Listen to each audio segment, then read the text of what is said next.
A very good evening, everybody. I want to ask you to stand up, all of you. And now I want to ask you to sit down. And now I'm going to tell you that this has nothing to do with my talk. My brother yesterday advised me to energize my audience because I am the last one to speak tonight. So I hope I succeeded.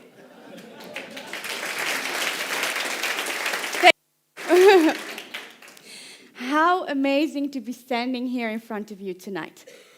It's a very special evening because I'm about to tick off a very special item on my bucket list, doing an actual TED Talk.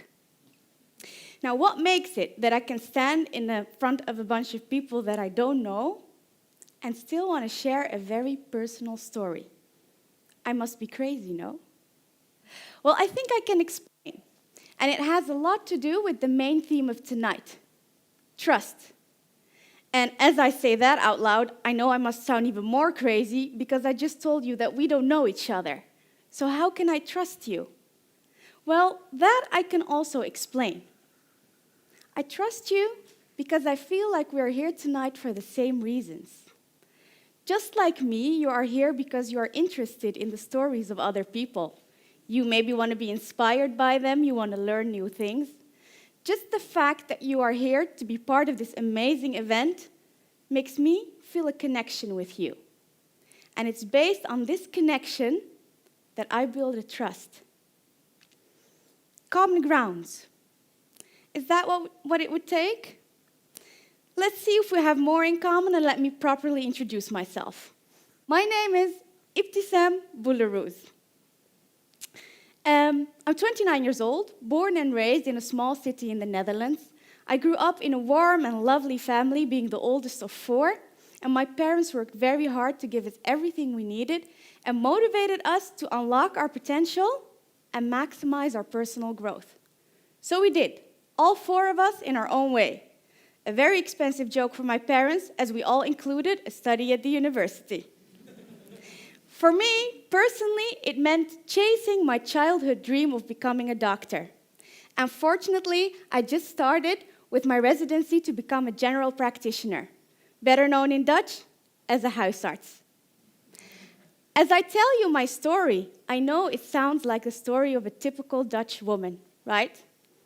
But if I tell you to look at my name, you would tell me that it's anything but Dutch.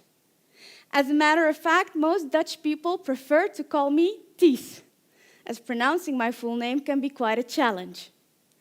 A fun fact I want to share with you is I started as a child to collect all the wrong pronunciations of my name.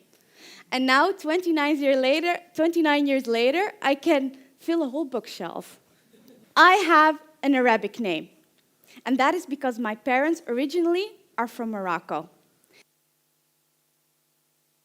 With the Dutch culture, but also with the Moroccan one. And to make it even more complicated, when I chose my high school, I chose bilingual education, which meant that 70% of my classes were taught in English. That makes me speak 4 languages and deal with a lot of different people. I can see you all think, hello, identity crisis. Growing up with so many different people and speaking all these languages could be very difficult at times, I must admit, certainly as a child. I started asking questions. Why am I so different from everybody else? And why can I not fit in just one of these groups? I mean, I have so many. So I started to ask these questions my parents because I thought maybe they would know. Dad, why am I so different from my classmates? Mom, why do we cook different dishes than my friends? Dad, why did my geography teacher tell me that I'm Moroccan when just last week my grandfather told me, you're not Moroccan, you're too Dutch? My parents patiently tried to answer all of my questions, and they kept telling me that I should focus on the similarities, on the things I have in common. And they would end their message with the same mantra over and over and over again. So soon this became our family mantra.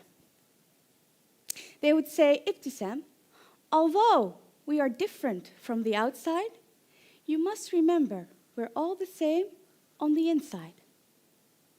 Please remember my family mantra, as it became one of the most important life lessons I have learned so far. So, as my upbringing was complete, and I hope my parents agree with that, I developed a certain way to deal with all the people in my life. I'd like to compare myself with a chameleon. As you might know, a chameleon has the incredible ability to adjust its color to its surroundings. And what fascinates me about this color changing is that it's an internal process. The chameleon owns all its colors. It's not like he's changing an outfit or something like that. No, they come up from its core. For me, it is kind of the same. Like a chameleon, I am forced by my bicultural upbringing, and that's a good thing though, to bring up a different color in every different situation. Obviously, I cannot change my physical appearance every time I meet a new person, but for me, it's searching for a common ground. Because once I find my common ground with the person I'm dealing with, a kind of trust develops. And certainly, at that moment, understanding and communicating with each other becomes so much easier.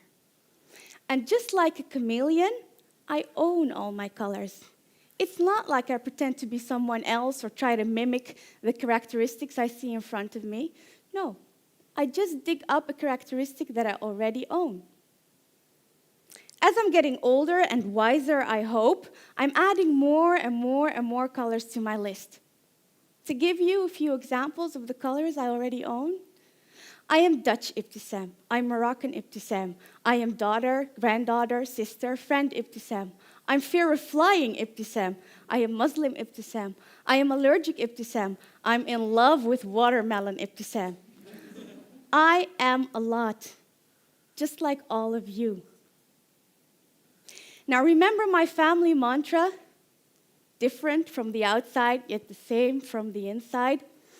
I think we all have a moment in our lives that advice or a cheesy question on a cheesy answer on a question we had as a child suddenly makes sense in the adult world.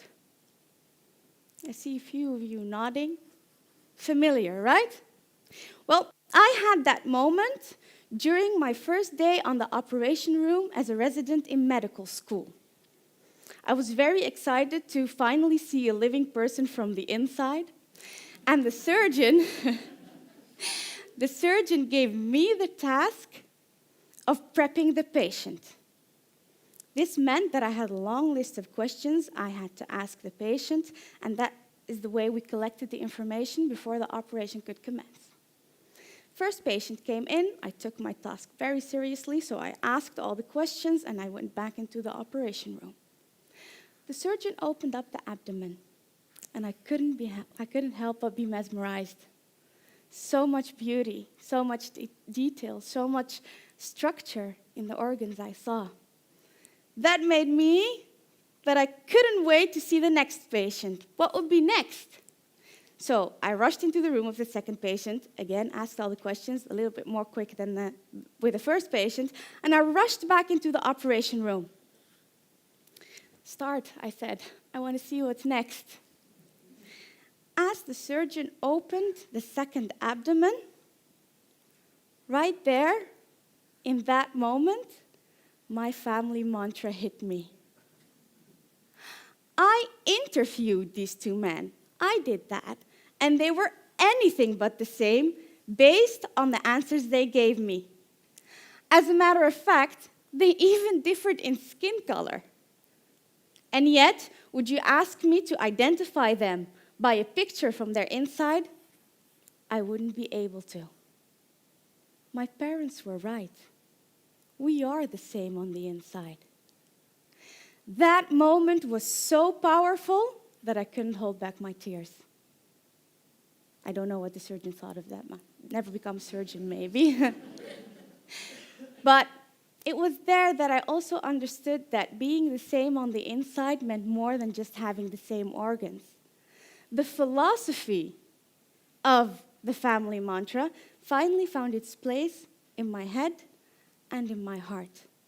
It was there in that room that my family mantra and my chameleon skills melted together to create what would become my work strategy as a doctor. It was there in that moment that the understanding of common grounds in connecting our differences made an imprint in my heart. And with this imprint, I started my personal development in the communication with my patients. I made it my first goal to find a common ground in every consultation. Soon, my superiors noticed that patients told me way more than an average patient would tell its doctor. Very confusing for them, I think. But I was convinced that this was because we found something that made us relate to each other. Because the trust did not only come from the patients that looked like me, had the same background as me, or spoke the same languages. No, even the people that were supposed to be the complete opposite of who I am told me anything I needed to know, and way more most of the times. To give you an illustration but for what I mean by saying finding a common ground, I will give you some patients out of my work. The first patient that comes up is an old man, old enough to be my grandfather. He consulted me as a patient for the very first time, and as he walked in, he looked at me as if he saw an alien. That short little girl with her scarf is going to be my doctor? I could hear him think. I saw the hesitation, and I could taste his distrust. I had read his medical file right before he came in. That's what you do when you don't know a patient. And I saw that he was born in a region called Spakenburg, which is near to the city where I grew up in. Spakenburg is known for a sweet delight called Spakenburgse harte, a kind of cookie I love and grew up with. So I took a leap of faith. Instead of asking him about his medical condition, that's what you do as a doctor, right? I asked him about his birthplace, and I told him that I loved Spakenburgse harte. At first, he looked at me with confusion. What is she saying? And then this sparkle appeared in his eyes, and I knew I made the connection. The rest of the medical consultation went very fine, and he started asking for the little doctor that loved Spakenburgse harte. So I saw him many times after that.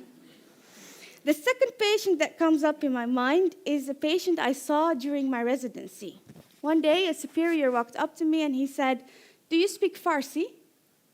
Well, I speak a lot of languages, but I do not speak Farsi. Why did he ask me that? I asked. He said that an older Afghan woman came in, and it was very difficult to help her because she didn't speak Dutch. I asked my superior if I could take on the challenge and see if I could help her, maybe. I saw that he didn't think much of it, but he agreed. So I went in, and I saw this elderly lady wearing a scarf. I walked up to her, and I greeted her with the Islamic greeting, which I knew she would understand, and then introduced myself. She shook my hand and, "Doctor?" she asked. "Yes," I said. I saw this big smile appear on her face, and she said, "Farsi?" "No," I said. The disappointment came back in her face, and she looked so lost. This look I recognized. My grandma would have the same look. You feel lost when you cannot express yourself in your own language. So I reached out for her hand, put it in between my hands, looked at her and said in Dutch, "You remind me of my grandmother. Let's do this, let's try. Maybe we'll find a way." The big smile appeared again, and I started to ask her simple Dutch questions. To my big surprise, she answered almost all of them. Okay, her Dutch was not perfect, and we had to use our hands and we had to use our foot, but I understood what she meant. So I asked her, "Why didn't you use the same skills with the other doctors? Maybe they would have understood you too. The sad face appeared again. She said, I didn't feel very confident, and I'm afraid to be embarrassed and judged, because I know my Dutch is not well enough, when I've lived in Holland for such a time. I dared to ask her, why do you trust me? She said, you compared me to your grandmother. That made me feel like you were my granddaughter, and a granddaughter I trust. What sharing of such a simple common ground can do for your conversation. Because, ladies and gentlemen, I didn't speak Farsi. I just told her she looked like my grandmother. These lessons I've learned are so powerful, the lesson of my parents, the lesson of my patients, that I felt obliged to share them with you. This is my idea worth spreading. So, ladies and gentlemen, whenever you feel like you are drowning in the differences with the person that is in front of you, please remember my family mantra. Because I can assure you that this person looks just like you from the inside. And this is a common ground you'll have with every human being walking on this earth. Thank you.